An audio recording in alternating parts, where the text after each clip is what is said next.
All right, welcome back, everybody. HSC Podcast Movie segments. I gotta say, this is one of my favorites pre-topics as we go into this, so I'm really looking forward to this podcast. We are talking Mel Brooks, who, if you don't know, turned 100, which is awesome, and just a general salute to Mel Brooks. We're going to talk about his movies, what are our favorites, but we all brought a movie to talk about just in general. But we're going to talk about all Mel Brooks because what a career, and just being 100 that's just amazing. That's awesome. And making Spaceballs too. And making Spaceballs too. Is this going to be another one of these topics that they give us and we start talking about and they're like, just kidding, Spaceballs 2 is not happening? No, it's good to go. I think it was Josh Gad was writing it with Mel Brooks. I think they're filming it already. It's called Nice. Spaceballs, the new one. The new one. The release is April 23rd of 2027. Nice. Awesome. So Yeah. good. Look at And they that. got Rick Moranis back, and Daphne Zuniga and Bill Pullman are all back. And so is Colonel Sanders. And Michael Winslow is back too. Oh, I love Michael Winslow. He's the best. And then they got Lewis Pullman, Bill Pullman's son, I think is going to play his son, Oh, their cool. son in this. So, Man, this is going to be good. That's awesome. So, salute to Mel Brooks. Then we're hitting 1985 movies. So, if you haven't been watching, we're in our series. We're going year by year through the 80s. We start with 1984 as just a great movie year. And now we're comparing year over year. And man, we're in 1985 this time, and it's a battle. 1985 might make some noise here. And last week, we last podcast, we talked about, hey, we want some viewer comments. So just to hit on those real quick before we get into this. Any time viewers leave a comments, please do about movies you'd like us to review, top fives, anything we talk about. I love watching new movies, reviewing movies, and getting your comments. So keep leaving those in there. I'll keep posting short, say, hey, give us some more movies to review. So addressing that, we are going to have to watch Lonesome Dove at some point, the series, so we can talk about it. Oh God. I appreciate the comment, man, but we're looking for movies. This is giving us a 20-hour series or whatever. I was like, come on. it's like 6.5 hours. Okay. It's a mini series, and it was like a 4 week thing. Right. But yeah, I almost got through the first episode. Oh man, that brings back some memories. Lonesome Dove. Lonesome Dove, right? So we'll have that To watch the tapes. for the subscribers and particularly our commenters. We will have that in a coming podcast. And then we did get a comment, and we didn't make it the movie of the week, but Mr. Mom was thrown out there because we were doing 1983 movies. So I had to watch it, and I have a little bit to say about it before we get into Mel Brooks. I'm sure you guys remember the movie, but I'll tell you, when I start watching it, I was like, I know this movie in my head, but I don't remember watching this to where I could remember what the movie was totally about. Oh, it's ingrained in my brain. I think I watched that movie. That's like an almost like that's my Michael Keaton multiplicity. Oh, really? I've probably seen Mr. Mom, I don't know how many times. Like the whole, he loses his job and then he takes care, and then you have the neighbor who's trying to pick up on him, and you got, yeah, like the washing machine, and then Right. the vacuum eats the blankie, and Well, it's just cliche though. After cliche, it's totally 80s. It would never fly today. Like you couldn't make that movie today. It would just people would lose their minds if you made, Mr. Mom today. And Michael Keaton does do a really good job in the movie of taking on the role. Terry Garr, great job as well. Co-starring with him. It's a good movie, but man, it's when you watch it, it's tough to watch now when you consider like what they're talking about and going through, you're like, wow, this is crazy. It's one of those like, it's funny to me, like we're very conscious with our son about what movies he can watch, about like content wise. And that's the thing I'm like thinking of this movie when I was a kid. I'm like, yeah, there was lots of stuff going on in this movie, but I Oh, was like, I was a kid watching this many times. how many times we said that? So I know the Mr. Mom though in general for 83, good movie, and Michael Keaton. I'm a Michael Keaton fan, always been. The Multiplicity you mentioned earlier, but obviously Batman movies like this. Michael Keaton's great, and this was early Michael Keaton, which is even more fun. The movie itself is not great. The story is not great, but there's good acting in it. There's funny parts. Like you said, there's a little bit. It might not be suitable for our age, for all ages. I love the work scenes though that Terry Garden's up in as she takes the job, right? So he loses his job, she has to go take the job. That's how he becomes Mr. Mom. Very So 80s. Nowadays, you can't do that. Everyone has to work. everybody has to work. So if you haven't seen it, check it out. 1983, Mr. Mom. Is it worth it? Never seen it? Yes. You've seen it before, you're good. Let the memory, keep the happy memory alive. All right. So first topic, Mel Brooks. Just a commemorative of him because it's amazing. I've always been a Mel Brooks fan. Some of his movies are just our childhood favorites. And yeah, you guys start us off here. Spoiler alert, you guys picked the same movie. Well, I could also do other movies. So well, let's talk it. You guys got Robin Hood Men in Tights coming in. First, Well, I yeah. picked that because, well, I couldn't stream Blazing Saddles anywhere. And I tried to find um Young Frankenstein, couldn't stream that. The Producers, I couldn't stream that. And the only two movies that were available to stream were Robin Hood and Dracula. Oh man. Yeah. So I picked Robin Hood Men in Tights because I had a fondness. We watched that plenty of time over at Stefan's house, tons of times. Yeah. And it's the debut of Dave Chappelle, Achoo. Chew. What? And I mean, it's funny because I've seen it so many times, but mostly back in like the 90s. And the one that I'm like, I didn't even know, like how, like little details you don't pick up on. And I don't know how many times I've seen it, and then I didn't realize. So in the movie, Dave Chappelle has his hat on backwards the whole Yeah. time. And I didn't even notice that before. Remember when he pumps up the old His pump, yeah, it's like, oh, hold on. I gotta pump up the shoe.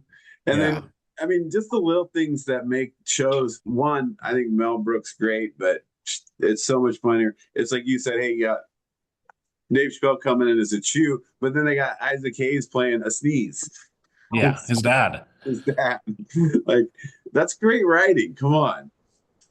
Oh yeah, and I mean, in that movie, you got Roger Rees and Richard Lewis are perfect as John and the sheriff. Yeah, good sound. Tracy Ullman as the witch.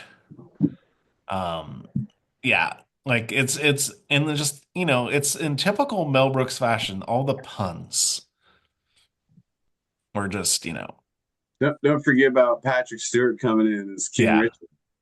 Oh yeah. From now on, all the bathrooms will be known as John's. Well, because that's a play on, a lot of it's a play on Prince of Thieves, Right. Kevin Costner. Because in that it was Sean Connery who shows up. And, but the Carrie Elways, unlike some other Robin Hoods, I have an English accent. He's so good too. At that time in his career, You know, because this is 93.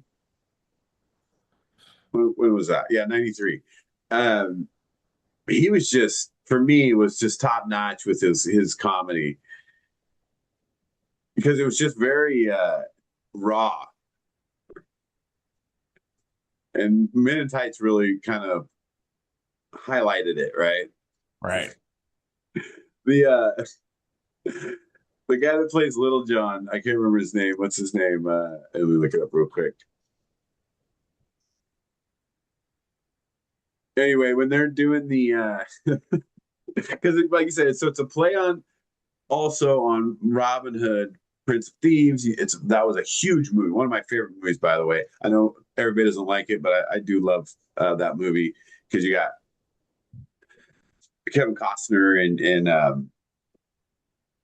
Alan Rickman, Christian Slater. Christian Slater, yeah, Alan Rickman, but Morgan Freeman. Like how good is that? But when they're doing the staff fight in the water, you're like, because Yeah. now you know they're particularly making fun of the Robin Hood Right. thieves in the crossing the water. You got to pay the toll, and then they're just fighting with the little sticks. Like it's just so funny. Like you gotta love that. Eric Allen Kramer is Little John. He's Yeah, mostly known for like TV shows and stuff, but right. Little John and Will Scarlett O'Hara. yeah. Will help regain his father's land and outs the Prince John from the throne. Yeah, I love the part where they do the the musical Men in Tights. I mean, it's one of those movies that it's kind of dumb, but it's smart humor. If you don't take it seriously, it's fun to watch. I think that's the important part, right? It's like you got to take it for what it is and understand, and it helps to watch multiple Mel Brooks movies so you do understand the comedy a little more. But yeah, you have to get in there and understand. Like Derek was saying, there's tons of puns, and like you said, you got to take it for what it is, and then it's a great film. It's fun to watch. A lot of great films for him, but let's talk my Mel Brooks pick, Spaceballs. I mean, there's no way I would pick any other movie of Mel Brooks. Or I mean, I Spaceballs I've seen same thing a bunch of times, but that it's same thing. It's playing on another movie, but it does kind of do its own thing in the sense that you're like, oh, this is not Star Wars in that sense.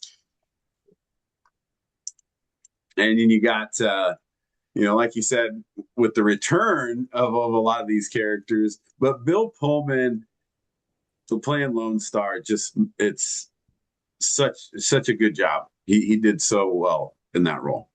Ooh, star. Rick Great. What else did I need? A Druish princess. was. Which is so great. Or all here's another thing, like the lines, the funny lines, you probably wouldn't say it these days, but he's like, that's funny. She doesn't look Jewish. Like, come on, man. Like this, it's so good. And then when they do the scene where they're like, let's get the movie. And he's like, we're still making the movie. He's like, it's new technology. The movie's done before it's made. And then they put it in. When is this happening now? Yeah. It's like I mean, Darth, I mean, it's when he's in the desert and he's got the other helmet on, like they changed it up. Now he still has a helmet. And then he's like, comb the desert. And they're like combing the desert. Oh man, when he Are you changes taking the this too helmet, literally? you're right. You told us to comb the desert, so we're combing the desert. The helmet change is great, actually, when you think about that. Because they could have just put him in the regular outfit, but now and they put him in like shorts. Yeah. The It's got desert outfit. just the helmet. It just opens it. It's like, And then what's his name does really good job at the his second in command. Oh, George Weiner. Yeah, George Weiner, that's his name. Yeah, Colonel Sanders. Colonel What are Sanders. you, chicken? What did he's like? Sanders, sir? What's the matter with this thing that's turning and bubbling? You called that a radar screen? No, Look, that's Mr. Mr. Coffee. Coffee. So yeah, when you go through the movie, it's just that all the lines just keep continuing. They add them up, and it's a lot of '80s references. It's fun to watch. For me, this will always be Mel Brooks. You know, the epitome for me of his movies. But you gotta respect a lot of his other movies. When you're going back through his highest rated, which was most interesting on IMDb, which I saw was Young Frankenstein. Yeah, Young Frankenstein, a lot of people say that's the best. Um, I mean, you got Gene Wilder and what's his name? Um, Peter Boyle. And yeah, that's a great one. For me, I mean, honestly, for me, and I wanted to watch it if I could have found it, but it wasn't available. And that's Blazing Saddles.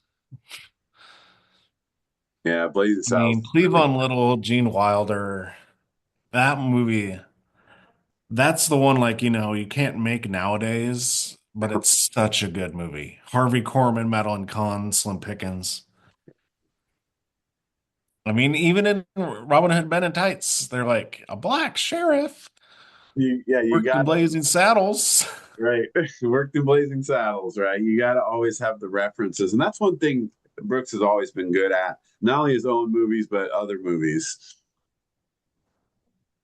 But you're right. As far as the cast goes, and that it's really good, and it's a good movie too. On top of that, I mean, to me, Blazing Saddles is a top 10 Western. oh man, that's. I mean, it might be. Uh-oh, It's then now we have to have a top 10 Western segment. see if Blazing Saddles makes it. But that's is rated R.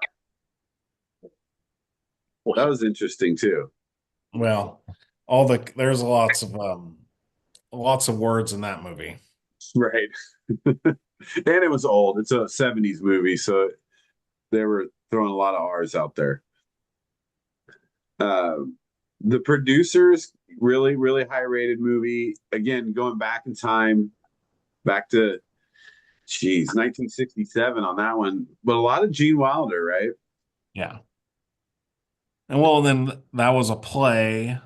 And then they did also a remake with what Nathan Lane and Matt. The newer one. So that Um, was one of his higher rated. You kind of mentioned this earlier, though. Dracula, one of those is like that might not be the best movie, but it's still no, not it wasn't really the best movie. right. It had some of the charm, but I mean, it's Leslie Nielsen. History of the World's real fun. I always like that one. Although I've Yeah. never seen this 12 chairs, I got to admit. Yeah, me either. What about you, Wes? You seen this? No, I mean, I haven't seen too many Mel Brooks movies, so I don't even know what that is. Huh. I'm gonna have to go back and watch that one because I don't like coming across a movie like that I haven't seen, and especially if it's someone I like Mel Brooks. I mean, if I'm telling someone to watch Mel Brooks movies, it's got to be The Blazing Saddles, Young Frankenstein, Spaceballs, and Robin Hood. Oh yeah, yeah. If you're pick your top three, like I think I'm on the same boat as you. Who would you leave out though? I would leave Robin Hood out. For the other three are like super classics. I mean, So Blazing Saddles, um, Baseballs, and Young Frankenstein. Young Frankenstein. That's yeah. You kind of got to go with those three. But salute to Mel Brooks. If you haven't seen his movies, check them out. Watch them. They're fun. A lot of references. I don't know if you want to watch, even let your kids watch the PG ones, but you might. Well, they said I was looking up something, and they're like, baseball's appropriate for a 10-year-old to watch. They're like, if he can understand, the humor. There is crude humor. It's like Right. There's a lot of it too. there's a lot. Like, I mean, just the part where the guy's like, no, like they're, and he does the, The Schwartz. the Schwartz, yeah. Yeah. Just the whole I'm surrounded by, Yeah. That I knew scene it. is good though, right? Because he also plays on some good words like major. He's like, He's my cousin. yeah.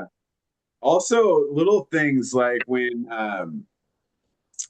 the Doublemint twin reference, right? Yes. And he's just like, chew your gum, and you don't get that if you don't remember that Doublemint twins from the '80s, and so that's really great. I love those type of Or lines. like, the beaming, and she's like, Snotty beamed me twice last night, and it was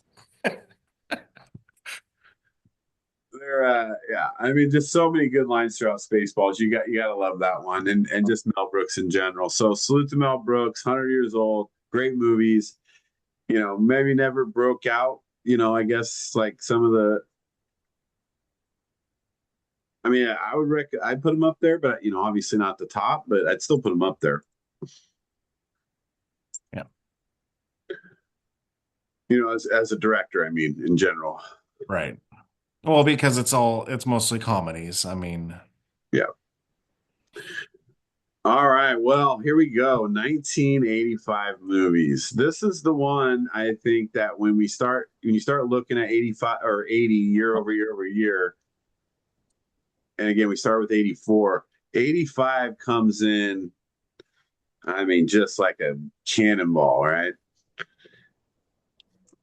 You just look at the top two on, at least like on IMDb, you look at The Goonies and Back to the Future. mhm. Right there, you're like, okay, that's a year in itself. Well, and it's also Beverly Hills Cop, St. Elmo's Fire. Rambo Part 2. Yeah. Which was the highest grossing movie of the year. Was it? Yeah.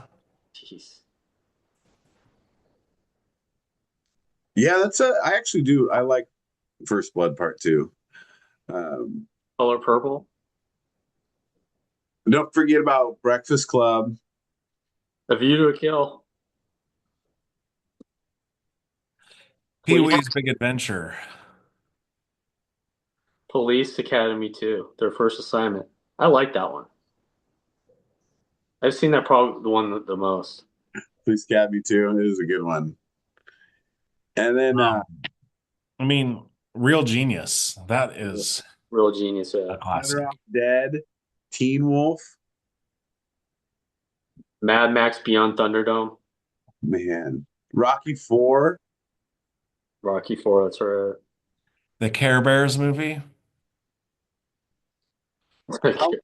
You could go on forever. And then here's a Red Sonja. Don't forget, throw back a little Arnold there. Mando. Commando. Yep. Double the Arnold. Spies Like Us. Oh, Spies Like Us is really good. For the teens, you got Teen Wolf, and you got Just One of the Boys, Weird Science. Weird Science is underrated, by the way. I think Weird Science is a very underrated movie. I actually really like Weird Science. And then one, I think we did a movie review on Fletch. Fletch. National Lampoon's European Vacation. Oh yeah, I've seen that one the most. Actually, it's interesting enough. I'm sorry. More. You get Brewster's Rose on you. Yeah. Brewster's Millions. Good old Richard Pryor. Fright Night, The Black Cauldron. I don't know if you guys remember The Gods Must Be Crazy. Yeah. But Wait, what about Desperately Seeking Susan? Yeah. Oh, okay. Here's the kids' movie, like The Explorers, right? Remember Explorers? And Daryl. Jewel of the Nile. Like, how many new movies have we named already? A million, it seems. Personal favorite of mine, The Last Dragon. Shogun Shonuff. Yeah, Uh, let's keep going here. Man, what about I just saw one I was looking at here earlier. Oh yeah, this one isn't Vision Quest. Matthew yes. Modine. That Matthew was such a good Modine. movie. And it was in Spokane, right? Yeah. Well, then what? You have Harrison Ford in The Witness. Oh yeah. and then then you start getting to the Academy Award movies, which like nobody really knows about, like Prizzy's Honor. Like it's so funny that you have two categories, like all the classics, Back to the Future, just 20, 30 movies that everybody knows, and then there's Prizzy's Honor. Right. And it's like these Academy, the movies that were up for Best Picture. I mean, What were the movies up for Best Picture that year? Out of Africa, Witness. Amadeus, Amadeus. Um, is that no? That was the year before. Oh, they just made. Okay, I see. So Witness. I think Prizzy's Honor. What? Oh, released in no, it's 86 Academy Awards. That's how it is. How I always get this screwed up. Amadeus is 84. Okay. Out of Africa won. I know that. Um, I don't have the nominees. Oh, did we even talk about Mad Max Beyond Thunderdome and Silverado? No. I did. I mentioned. I not Silverado. Pale Rider. So did you mention Kiss of the Spider Woman? So many good. That was up for Best Picture. Along, and you said Out of Africa, The Color Purple, Prizzy's Honor, Witness. Color Purple, that was the other one. Oh, hold on. Yeah, it is. Okay, I missed it. Okay, Color Purple. Yeah, so the Color Purple. Yeah, Prison. Do you know that the Color Purple was like up for 10 Academy Awards and didn't win one? Win any of them, yeah. That's wild. Isn't that wild? That's a great trivia question to remember. Yeah. And then, so this is a Tom Hanks year. You had Volunteers and you had The Man with One Red Shoe. I never even saw that. Kiss of the Spider Woman. What about here Cocoon? Oh Yeah, no. Cocoon. Wilford Brimley. I watched that so many times with my grandma. Oh man, Cocoon's great. I love Cocoon. Once Bitten, remember Jim Carrey? Oh, that was Yeah. 5? Yeah, Dude, I've seen that movie like 30, 40 times. it was on TV a lot. No, we had the tape. Nice. So like we would go over to like Dustin's grandmother's and we had to stay there for a while and we just kept watching it. There's nothing else to watch.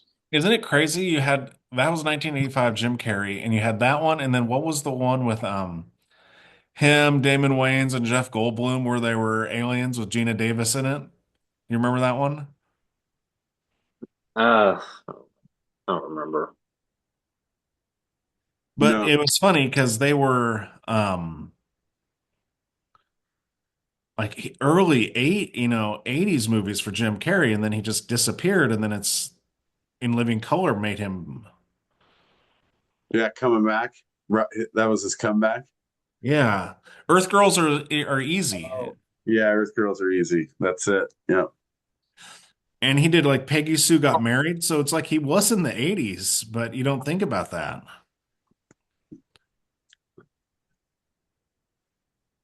Wait a minute. Yeah, he wasn't. I mean, he was good, but he was nothing like he became No, later. no. He was an actor. You don't think about Jim Carrey in the 80s. Right. Yeah, not at all.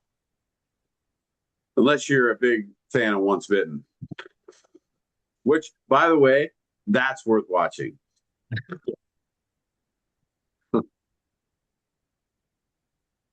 Daryl, I think we mentioned that. Yeah. All right. Well, this is tough. Oh, Summer Rental. Well, John Candy.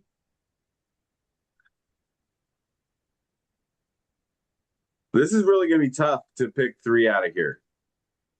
We're only picking three.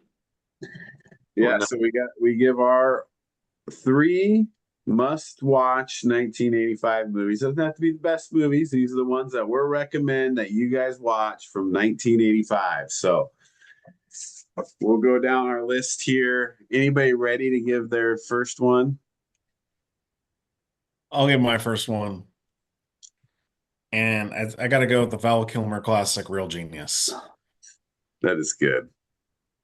And yeah, I mean Val Kilmer. Come on, I I mean, love Val Kilmer. He's such a good actor. Man, I have to go with A View to a Kill for my first one. Oh, It's Bond number one, but it's still one of my favorite Bonds. It's got Christopher Walken. It's not the best Bond. I'm not gonna lie, but 1985 Bond. It's got cool storyline, and you got Mayday, right? Grace Jones. yeah. So I got to throw View to a Kill in. I've seen it so many times that maybe I have a false sense of how good it is. So you, as the fans, watch it. Tell me what you think. James Bond, View to a Kill. I mean, Duran Duran with one of the best songs for a James Right. Bond movie. All right, Wes, throw one out for us. you got to go with the best soundtrack, workout soundtrack, Rocky Four. Oh, Rocky Four. it's Rocky Four is so good.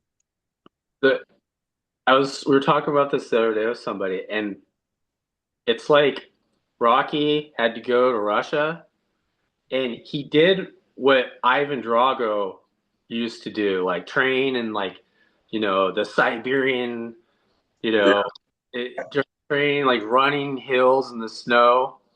And then you see Ivan Drago in there with all the machines and the 22 pounds of pressure. It's like hitting the machines. It's like he turned it upside down. He knew he had to go like back to, train just living off the land. I mean, it's the original analytics, right? Yeah. Drago was like he won analytically. right. Analytics should have told you that Drago was going to win, but you can't put data on a heart. You can't get Yep. your analytics off heart, and that's what Rocky had. And if anybody has a hard time like going to the gym or working out at home, especially working out at home, just turn on the Rocky 4 soundtrack. Trust Yeah, me, you'll be working out in a minute. Well, and it also taught you could go out in your backyard and do yard work, and that could be your workout. right. Yeah. You Run could down the mountains. lift the wheelbarrow. Remember he put Paulie and Adrian in there, and he's "Ah!" and he's like Drago.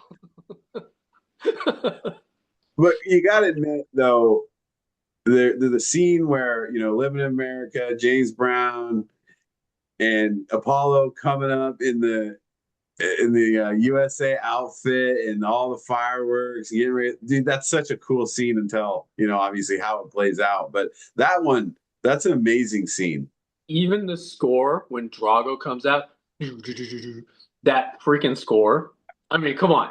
That's like one of the best scores for an entering a boxing. Like that was It's like the music in that is like it should have been up for best score and best. Well, they don't even have really music in the Academy Awards, but best soundtrack. It's really good. I mean, I've seen Rocky 4 a lot. I'm noticing now I've seen a lot of 1985 movies many times. Yeah. Because even Breakfast Club I've seen an astronomical amount of times. But now let's talk about Back to the Future, the Goonies. Like, I mean, how many times have we seen those? Yeah, What about Silver Bullet? Remember Silver Bullet? I'll get old Corey Haim. Corey Haim and the werewolves. Silver Bullet's great. The kid in the wheelchair. Gary Busey. Yeah. Not my movie though. So good pick though, Wes. That's a good one. I think so far Wes is in the lead. All right, Wes, give us another one then. You got to go back to back.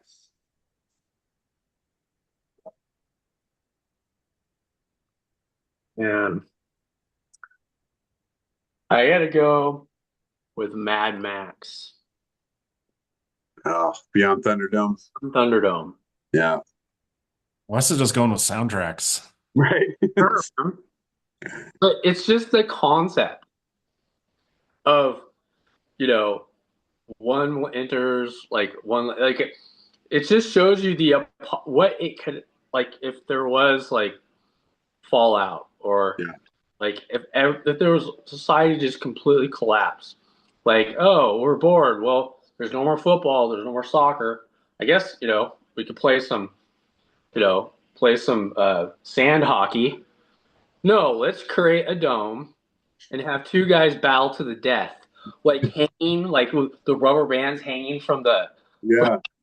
Dude, it was like whoever thought of that was psycho. Like the person that like, hey, what do we do? Like, oh, we'll just build this dome. Anything with a dome is cool though. Like the Superdome, like any dome. Yeah. What's interesting though is when you think about it's a post-apocalyptic movie, but they're now going back to like fighting in a dome. Kind of feels like ancient Rome, doesn't it? So is that what we do when things fall apart? We go back to the roots of the Colosseum and the sands of Rome. Two men enter, one man leaves. Yeah. Well, wasn't that the thing that the joke going around that's all men think about is Rome, the Roman Empire? Yeah. But man, it's good. It's fun to watch. Tina Turner is great. Oh, that's a good one. All right, go ahead, Derek. Here's another one. Well, I'm gonna have to go. You mentioned it earlier, but it's one of my favorite movies. I'm going Better Off Dead. Oh, yeah. My $2. Yes, John Cusack. $2. Yes. I don't know how many times I've seen that movie. Um, like, I was just there was a meme out there just recently, and it was about Japanese tourists for World Cup going back, and then it's like now talking like Americans, and it's the guys talking like Howard Cosell.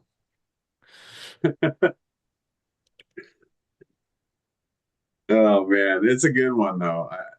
That's definitely worth it. And John Cusack, this is for me when he was at his best, or some of his best. Not maybe his total best, but this is the time frame for him. Yeah. But fun movie to watch too. I'm gonna throw one out that we didn't talk about. I don't know if we mentioned it, maybe we did, but Mask. Okay. This is if you Eric haven't, Stoltz. yeah, Eric Stoltz playing the deformed, facially deformed teenager, but the whole biker gang part of it was Cher, and then Sam Elliott, man. First of all, I love Sam Elliott, but the whole dynamic of the movie is great, and how the Sam Elliott and the biker gang kind of take on Rocky Dennis or Eric Stoltz, in that role. It's powerful. It's a powerful movie, and I'm not sure why I was watching it when I was 8 years old, but I've seen it a ton of times though as well. And if you've never seen Mask, and my guess is most people have not seen this movie, you should watch it. Even though it's from 1985, it tells you a lot about the world. It's okay, Steve. I watched Cocktail when I was 8.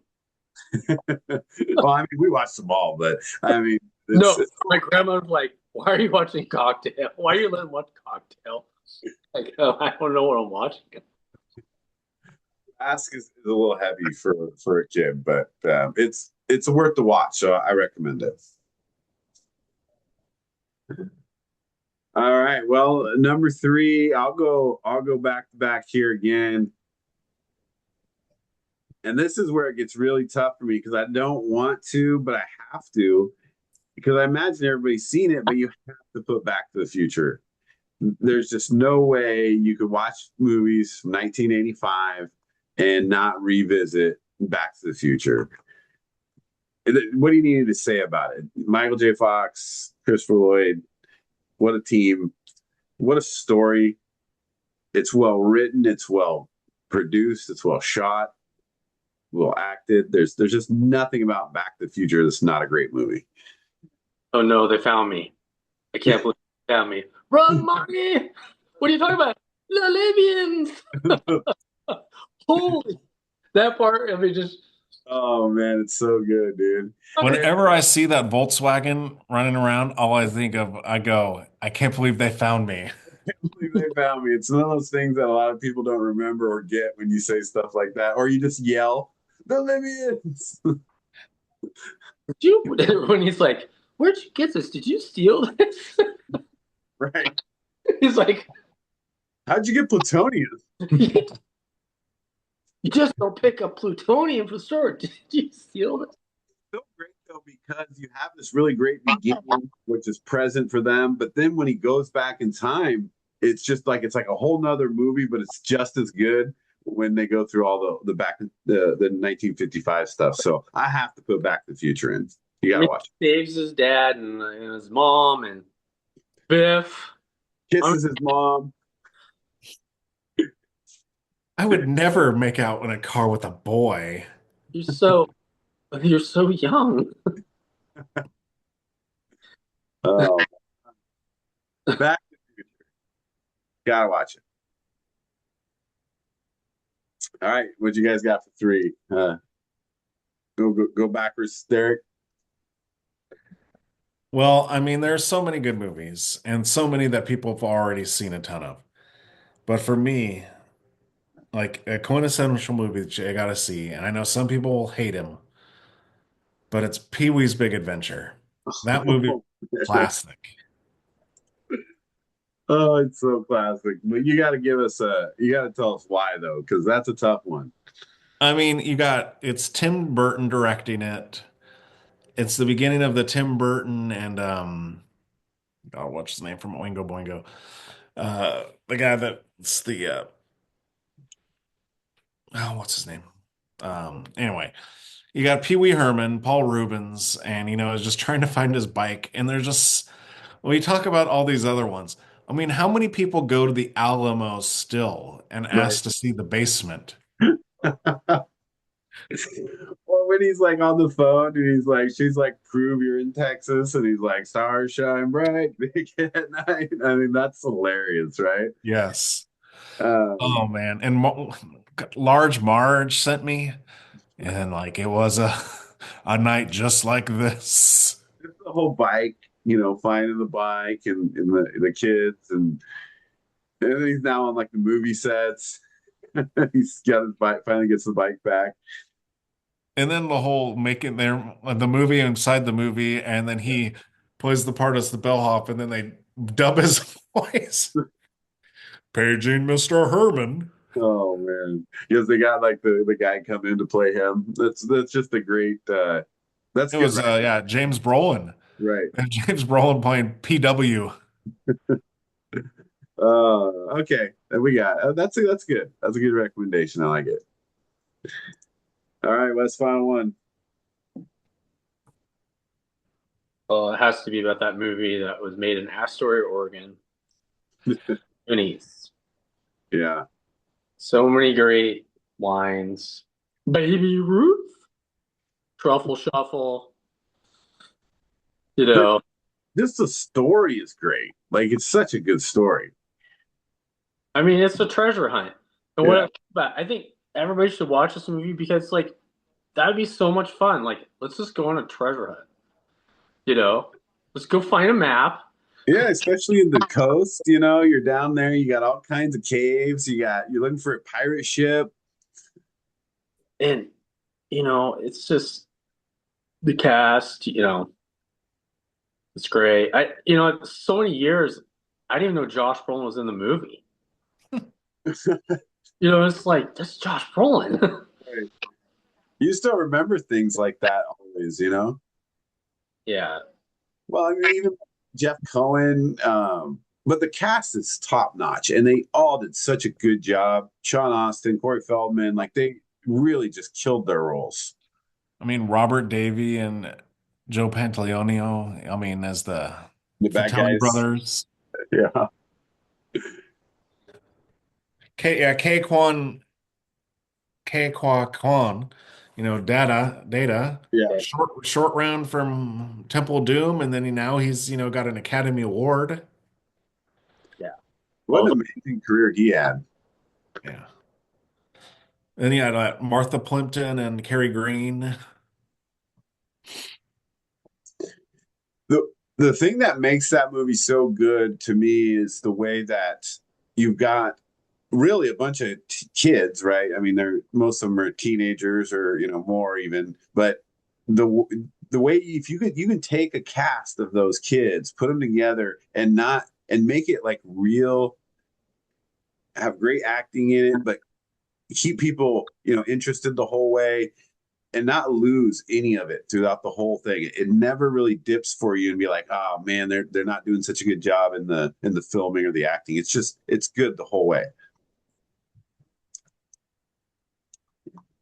And it's fun. It's fun to watch. So all right, great pick. So give us your three round out. So for my three, I said the Mask.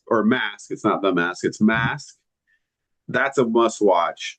Back to the Future. I'm sure you've all seen it, but I'm putting it in there anyway. And a personal favorite of mine, A View to a Kill, Roger Moore, James Bond.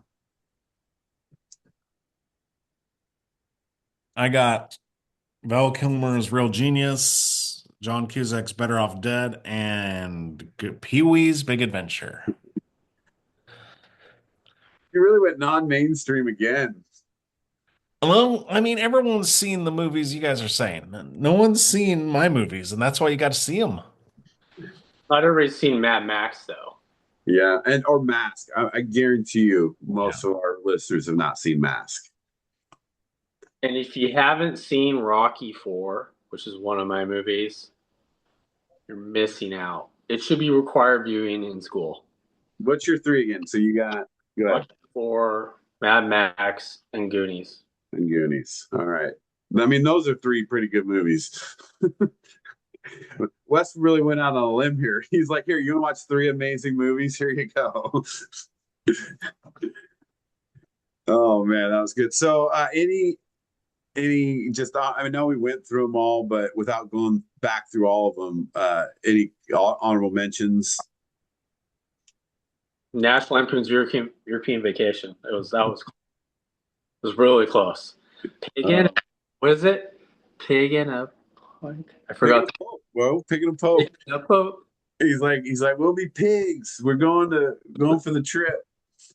And then they go to Germany and they like stay with people that they don't even know because they don't speak the language and they just think it's the wrong. And Russ just People just let them in. at the club.